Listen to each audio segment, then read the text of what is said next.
Hello students, again this is Advocate Dhara Nagdiya in front of you.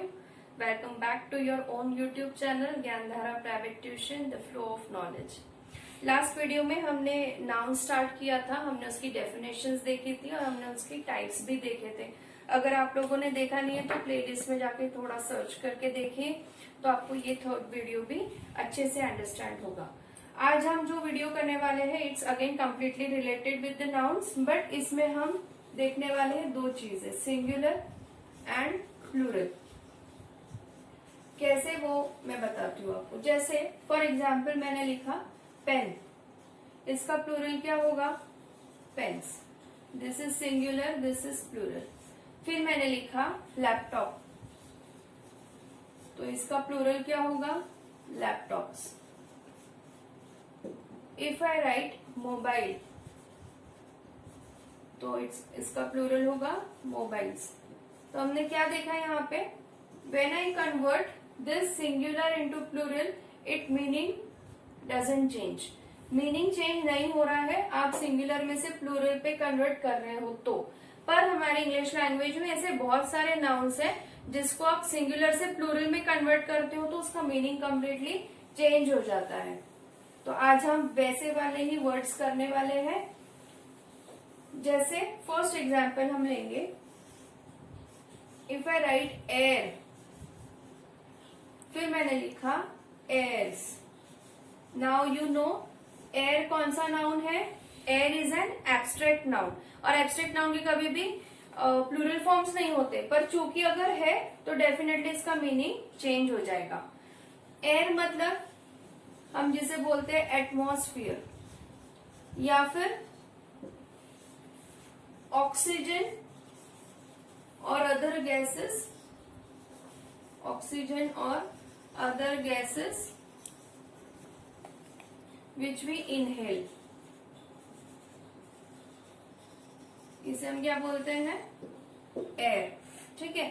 अब अगर उसमें मैंने एस लगा दिया, एयर्स बना दिया, तो इसका मतलब ये नहीं कि बहुत सारी हवाएं, इसका मीनिंग कम्प्लीटली चेंज होगा। इसके भी दो मीनिंग्स निकलते हैं। इसका फर्स्ट मीनिंग निकलता है घमंडी, और उसे हम इंग्लिश में जैसे बोलते हैं अपटाइट, और इसे बोलते हैं जैसे thinking too much of yourself. ठीक है। ओवर कॉन्फिडेंट, घमंड, कॉन्फिडेंस और ओवर कॉन्फिडेंस में बहुत फर्क है। ठीक है।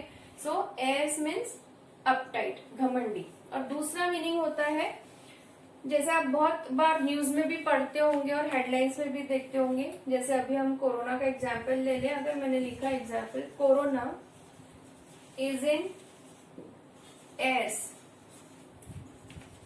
नाउअडेज। पिछले 5-6 महीने से हम लोग कोरोना से सफर हो रहे हैं, तो corona is in years nowadays. तो ये इज इन एयर्स मतलब क्या?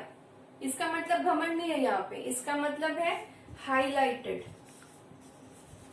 हाईलाइटेड। और एक फ्रेज है इंग्लिश में, इसको क्या बोलते हैं? Burning issue. अब बर्निंग इश्यू मतलब ये नहीं कि जल रहा हुआ इश्यू, बर्निंग इश्यू मतलब जो अभी एकदम हॉट न्यूज है, जो एकदम अभी एयर्स में है। ठीक है। सो टू मीनिंग्स आर देयर, एक तो अपटाइट, घमंड, और दूसरा इन एयर्स मतलब हाईलाइटेड या फिर बर्निंग इश्यू। ओके। तो आप मेरा वीडियो देखते देखते आपको एक सजेशन है कि आप अगर नोट्स भी बनाए साथ में तो इट विल बी बेटर, क्योंकि सिर्फ सुनने से हमें ध्यान में नहीं रहता। आप कभी भी ऑब्वियसली देख सकते हैं वीडियो, पर अगर नोट्स बना के रखे, जट डाउन करके रखे तो ज्यादा बेटर होगा। चलिए हमारे नेक्स्ट वर्ड पे आते हैं अब हम। जैसे मैंने लिखा ब्लाइंड, ब्लाइंड, और फिर मैंने लिख दिया ब्लाइंड्स। ठीक है। Blind we know, blind means without sight, without sight. ठीक है। और ब्लाइंड्स मतलब क्या? बहुत सारे ब्लाइंड लोग मिले हैं तो हम ब्लाइंड्स बोलेंगे, ऐसा नहीं है। Blinds means the rolling shutter of a window. क्या होता है blinds? The rolling shutter of a window. बहुत बार आपने देखा होगा ऐसे रोल करने वाली खिड़कियों में शटर होते हैं, तो उसे हम बोलते हैं ब्लाइंड्स। ये इस पे एक एग्जाम्पल आया हुआ है एग्जाम में।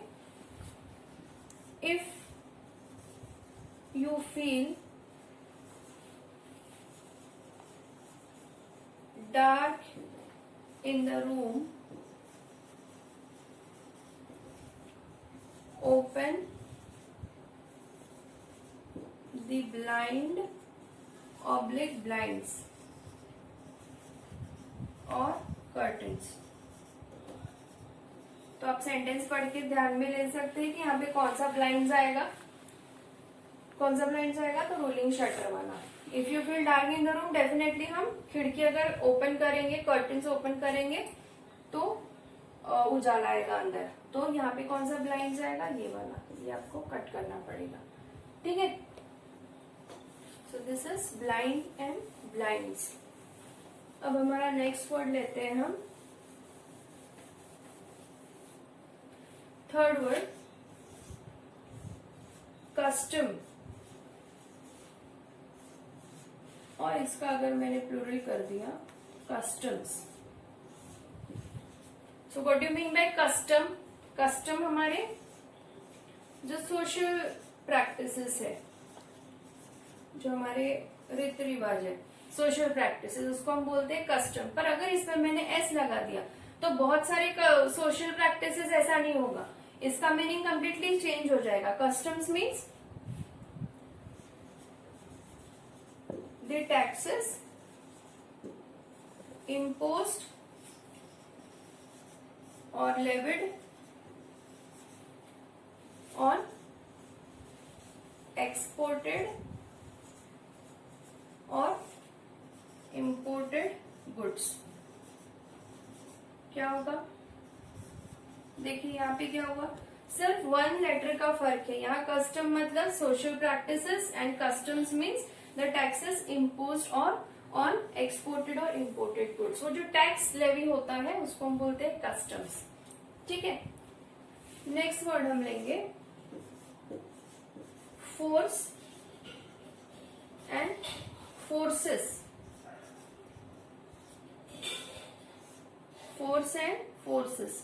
फोर्स मतलब हमारी स्ट्रेंथ, फोर्स क्या हो जाएगा, स्ट्रेंथ। और अगर इसी को मैंने प्लूरल कर दिया तो इसका मीनिंग क्या हो जाएगा, जिसे हम आर्मी कहते हैं, फोर्सेस। डिफरेंट जो आर्मीज है उसे हम बोलते हैं फोर्सेस, ओके। सिर्फ फर्क क्या है, मैंने इसको प्लूरल किया है, बट यहाँ पे कंप्लीटली मीनिंग चेंज हो जा रहा है। अनदर वर्ड हम देखेंगे कैरेक्टर, और फिर मैंने लिखा कैरेक्टर्स। कैरेक्टर मीन्स व्हाट, हमारी पर्सनल ट्रेट्स, ठीक है। अगर इसमें एस लगा दिया मैंने तो ये क्या हो जाएगा, कैरेक्टर्स मतलब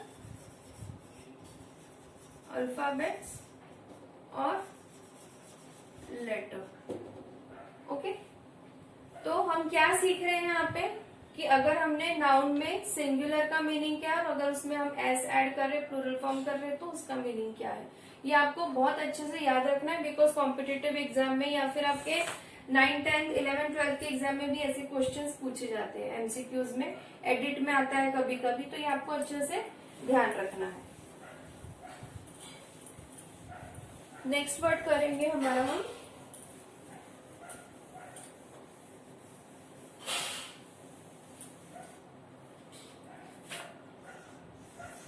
जैसे मैंने लिख दिया वुड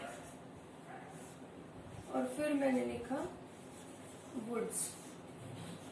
अब ये वुड मतलब, ये वुड क्या होगा, टिम्बर, लकड़ी जिसे हम बोलते हैं, है ना, लकड़ी। पर अगर इसमें एस ऐड कर दी तो बहुत सारी लकड़ियां, ऐसा नहीं होगा। इसका मीनिंग क्या होगा, a small jungle, a small जंगल, उसको हम बोलते हैं वुड्स, ओके। फिर आपका दूसरा वर्ड है स्पेक्टेकल, और फिर मैंने लिखा स्पेक्टेकल्स। स्पेक्टेकल मतलब साइट, विजन, ठीक है। और स्पेक्टेकल्स अगर मैंने एस ऐड कर दिया यहाँ पे, इसका प्लूरल फॉर्म कर दिया, तो इसका मतलब क्या होगा? ग्लासेस, चश्मा हमारा, विच वी वेयर। स्पेक्टेकल्स मतलब ग्लासेस विच वी वेयर, जो चश्मा हम पहनते हैं। ओके, और एक वर्ड कर लेते हैं हम, जैसे मैंने लिख दिया गुड, और फिर मैंने लिखा गुड्स। गुड मीन्स, गुड बहुत कॉमन वर्ड है। अब जब भी कुछ अच्छा काम करते हैं तो टीचर्स, पेरेंट्स आपको बोलते हैं हाँ वेरी नाइस, वेरी गुड। तो ये गुड क्या है? Having a benefit, having a benefit. पर अगर मैंने यहाँ पे एस ऐड कर दिया तो बहुत सारे बेनिफिट्स, ऐसे नहीं होगा, इसका मीनिंग कंप्लीटली चेंज हो जाएगा। ये गुड्स मतलब आर्टिकल्स और थिंग्स, ठीक है। ये गुड्स क्या हो जाएगा? आर्टिकल्स या फिर थिंग्स।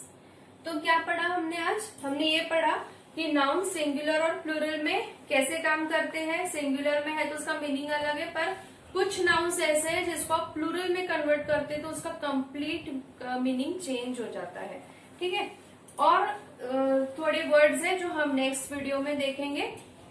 आपको ये याद रखना है, अच्छे से ध्यान रखना है। और अगर आपको ये वीडियो पसंद आया है तो आपको लाइक करना है, बेल आइकॉन प्रेस करके चैनल सब्सक्राइब करनी है, सो दैट मेरे और जितने भी वीडियोस आएंगे उसके सारे नोटिफिकेशंस आपको मिलते जाएंगे।